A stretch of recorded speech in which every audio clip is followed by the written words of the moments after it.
Bonjour à toutes, bonjour à tous. Cette vidéo est consacrée aux élèves de deuxième baccalauréat et concernant la partie de la mécanique, l'une des applications de la deuxième loi de Newton, autrement dit, le mouvement d'un projectile dans un champ de pesanteur uniforme. حركة قذيفة في مجال الثقالة المنتظم. Premièrement, le mouvement de projectile dans un champ de pesanteur uniforme. Un champ de pesanteur est uniforme lorsque l'intensité de pesanteur garde la même valeur à chaque position. Au voisinage de la Terre, G est constant.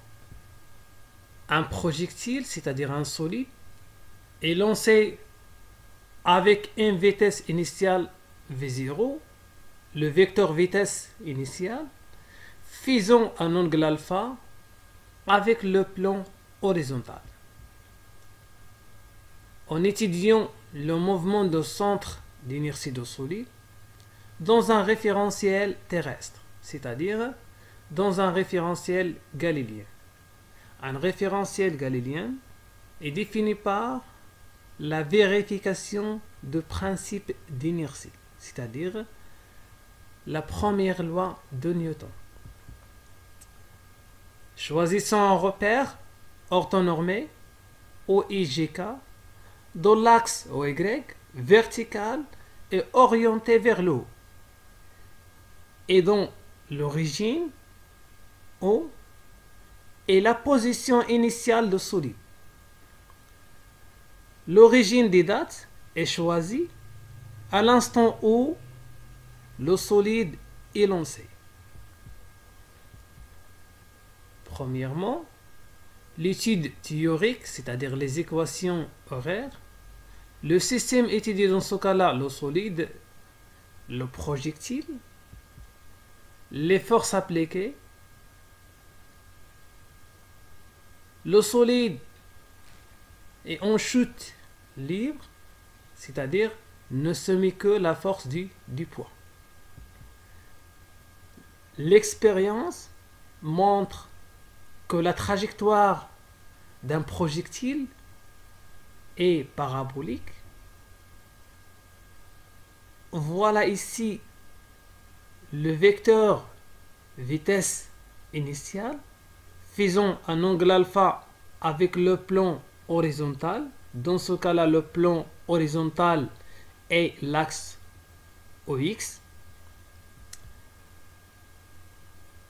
À un instant donné, le solide existe dans ce point ici. On représente la force du poids qui est toujours suivant la verticale. Et en appliquant la deuxième loi de Newton, la somme vectorielle des forces est égale à MA. La somme des forces extérieures, c'est-à-dire la force du poids, égale à MA. On obtient que G est égal à AG. Le vecteur accélération est égal au vecteur de champ de pesanteur. Pour déterminer l'expression de l'accélération, en effectuant la projection sur les axes de repère. Dans ce cas-là, le mouvement est dans le plan, c'est-à-dire OX, OY. Le mouvement a deux dimensions. On observe que P est dirigé seulement suivant l'axe OY. L'accélération a une composante seule suivant l'axe OY. Autrement dit, l'accélération suivant x égale à 0, l'accélération suivant z égale à 0. On observe ici que le sens de la force du poids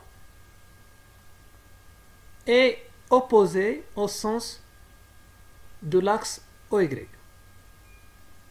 Dans ce cas-là, par projection sur l'axe OY, AY est égal à moins G. On obtient l'équation différentielle vérifiée par la vitesse. AY est égal à d de Vy sur dt est égal à moins G. Cette équation représente l'équation différentielle de la vitesse suivant l'axe OY. Pour expression de vecteur vitesse, en faisant intervenir les conditions initiales, voilà le schéma que représente le vecteur vitesse initial, V0. V0, faisons un angle alpha avec l'horizontale, l'axe OX. Sa projection de vecteur vitesse initiale sur l'axe OX, donc V0x, et sa projection sur l'axe OY, donc V0y. Ces distances représentent le cosinus et ces distances représentent le sinus. Le cosinus alpha est égal à la norme V0x sur la norme de V0. Le sinus alpha est égal à la norme de V0y sur la norme de V0. On obtient alors V0 à une composante suivant x. V0x est égal à V0 cosinus de alpha. Et la composante suivant y, V0y est égal à V0 sinus de alpha. On sait que l'accélération suivant x est égale à d de Vx sur dt. C'est-à-dire la projection sur l'axe OX.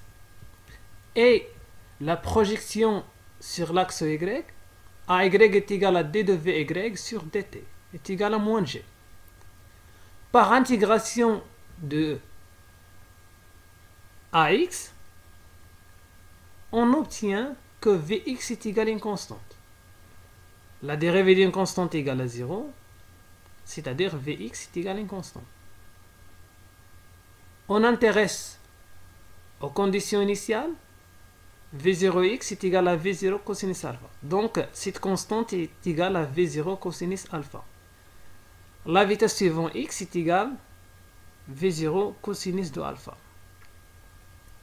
AY est égal à moins g. Par intégration, on obtient que V de y est égal à moins gt plus une constante. À partir des conditions initiales, V0y est égal à V0 sinus alpha. Donc cette constante-là égale V0 sinus alpha. On obtient alors l'équation horaire suivant l'axe Y. Vg est égal à Vx plus Vy. L'expression de Vx est Vx est égal à V0 cosinus de alpha. Vy est égal à moins gt plus V0 sinus alpha. Voilà l'expression de vecteur vitesse pour cette situation. On passe maintenant à l'expression de vecteur position en faisant intervenir les conditions initiales, c'est-à-dire x0, y0 et z0. Dans ce cas-là, x0 est égal à y0 est égal à z0 égal à 0 mètres, at égale à 0. On sait que la vitesse suivant x est égale à d de x sur dt est égale à v0 cosinus alpha. Et la vitesse suivant y, d de y sur dt est égal à moins gt plus v0 sinus de alpha. Par intégration, c'est-à-dire une deuxième intégration de vecteur accélération, on obtient que x de t est égal à v0 cosinus de alpha t plus c'. Dans ce cas-là, x0 égale à 0 mètres, on remplace la constante par 0. On obtient l'équation horaire suivant l'axe OX. De même, par intégration de VY, c'est-à-dire la deuxième intégration de AY, on obtient l'équation horaire suivant l'axe OY. Y de t est égal à moins 1 sur 2 gt au carré plus V0 sinus alpha plus c'. Pour déterminer cette constante, on intéresse aux conditions initiales. Dans ce cas-là, y0 égale à 0 mètres. C'est-à-dire, il faut la remplacer par 0. Y de t est égal à moins 1 sur 2 gt au carré plus V0 sinus alpha t. C'est l'équation horaire suivant l'axe Y. Le vecteur position dans ce cas-là, x de t est égal à V0 cosinus alpha t, y de t est égal à moins 1 sur 2 gt au carré plus V0 sinus alpha t. On observe que x de t est une fonction affine, autrement dit, une fonction linéaire. L'équation y de t, c'est une fonction parabolique. Et l'accélération ne dépend que de l'intensité du champ de pesanteur. Autrement dit, le champ est uniforme, alors G est constante. Le mouvement dans ce cas-là est uniformément varié. On passe à l'équation de la trajectoire. Pour déterminer d'une façon générale l'équation de la trajectoire, il faut la éliminer la durée, c'est-à-dire le temps. Dans ce cas-là, on intéresse à l'équation horaire de x.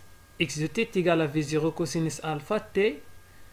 Alors, à partir de cette équation, on obtient que t est égal à x sur V0 cosinus alpha. On remplace t par son expression de l'équation horaire suivant y. On obtient y de x est égal à g sur 2v0 au carré cosinus au carré alpha x au carré plus tangente de alpha x. Cette équation représente l'équation de la trajectoire. L'équation de la trajectoire, d'une façon générale, c'est la fonction qui représente la variation de y en fonction de x. La trajectoire est caractérisée par la portée. Voilà la trajectoire. Voilà le point qui représente les coordonnées de la portée. D'une façon générale, cette distance-là représente la portée. On appelle portée P la distance maximale parcourue par le projectile horizontalement, c'est-à-dire cette distance-là. Pour déterminer cette distance, on observe que vous avez ici y de xp, y égale 0. On remplace y de x par 0. On obtient que xp est égal v0 au carré g fois sinus 2 alpha. La deuxième caractéristique de la trajectoire est la flèche ou bien le sommet. Voilà le point qui représente le sommet. La flèche ou bien le sommet est la hauteur maximale atteinte par le projectile. Cette hauteur. Par rapport au sol, pour déterminer les coordonnées de S, vous avez deux méthodes. La première méthode à utiliser, on observe ici le vecteur vitesse est tangente à la trajectoire au point F. En plus, le vecteur vitesse est suivant l'axe horizontal, c'est-à-dire la vitesse suivant Y égale à 0.